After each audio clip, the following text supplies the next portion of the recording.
স্টুডেন্টরা তোমরা কেমন আছো? আশা করি সবাই ভালো আছো। আজকের ক্লাস শুরু করি। গত ক্লাসে আমরা শিখেছি প্রাচীন মানুষদের জীবন কেমন ছিল, তারা কিভাবে শিকার করত, আগুনের ব্যবহার করত, গুহায় বসবাস করত আর গুহা চিত্র এঁকে ভাব প্রকাশ করত। আজ আমরা দেখব কিভাবে সেই যাযাবর মানুষ ধীরে ধীরে এক জায়গায় বসবাস শুরু করলো, কিভাবে তারা শিখলো চাষবাস ও পশুপালন, আর কিভাবে গড়ে উঠলো নতুন ধরনের সমাজ। আচ্ছা, তোমরা হেডিং করো প্রকৃতির ওপর নির্ভরশীলতা।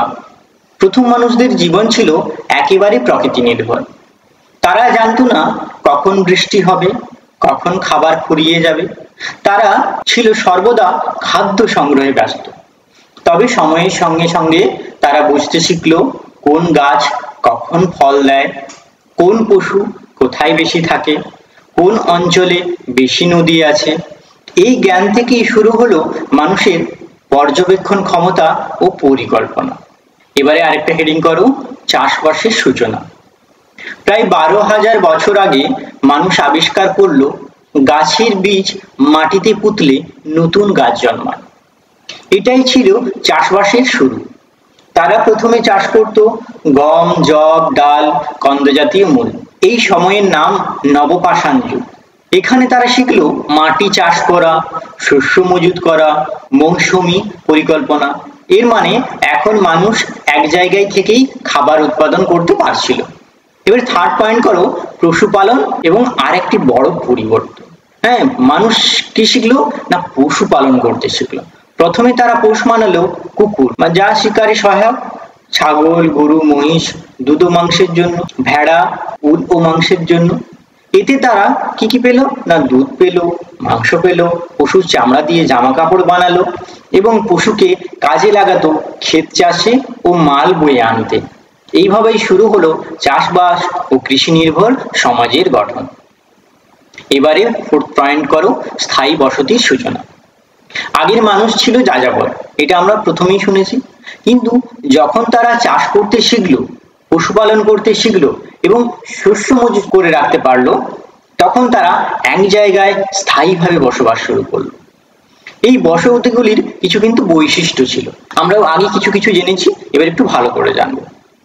মাটির বা ইটের ঘর তৈরি করলো, শস্য মজুত রাখার গুদাম তৈরি করলো, পশু রাখার আলাদা একটা জায়গা তৈরি করলো, গ্রামের মতো ছোট ছোট গোষ্ঠী গড়ে উঠলো, একসঙ্গে অনেক পরিবার থাকতে শুরু করলো।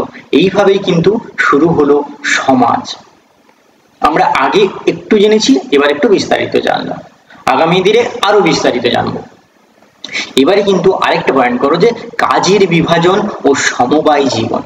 একটু দেখো, ধীরে ধীরে আমরা কিন্তু সমাজে পুরো প্রপার যে মেনটেন করে যে সমাজ আমাদের গঠিত হয়েছিল সেই দিকে ঢুকছি।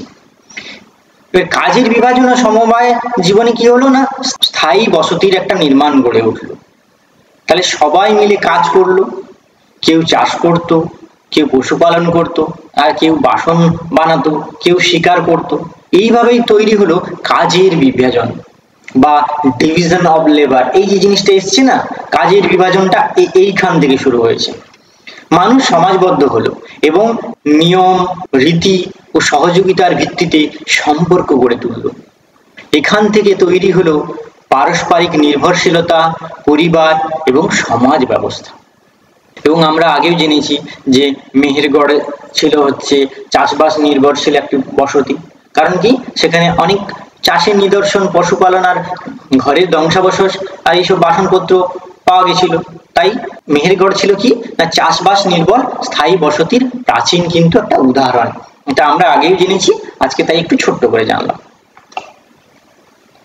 তাহলে আজ আমরা কি শিখলাম না মানুষ কিভাবে প্রকৃতির থেকে শিখলো, চাষবাস ও পশুপালনের সূচনা, স্থায়ী বসতি ও সমাজ গঠনের প্রক্রিয়া, আর মেহেরগড়ের একটু যা আগে আমরা জেনেছিলাম তার সামান্য একটু ওভারভিউ। এটাই ছিল মানুষের যাযাবর জীবন থেকে কৃষিজীবী সমাজে রূপান্তরের কাহিনী।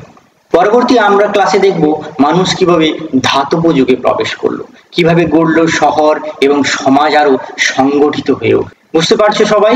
যেখানে বুঝতে অসুবিধা হবে তোমরা কমেন্ট বক্সে অবশ্যই জানাবে। আর তোমাদের যদি এই ক্লাসগুলো ভালো লেগে থাকে তাহলে চ্যানেলটাকে অবশ্যই তোমরা সাবস্ক্রাইব করে রেখো, যাতে ভিডিও আসার সঙ্গে সঙ্গে তোমরা দেখতে পারো। তাহলে আজকের ক্লাস এই পর্যন্ত, দেখা হচ্ছে পরবর্তী ক্লাসে। তোমরা মন দিয়ে ততক্ষণ পড়াশোনা করতে থাকো।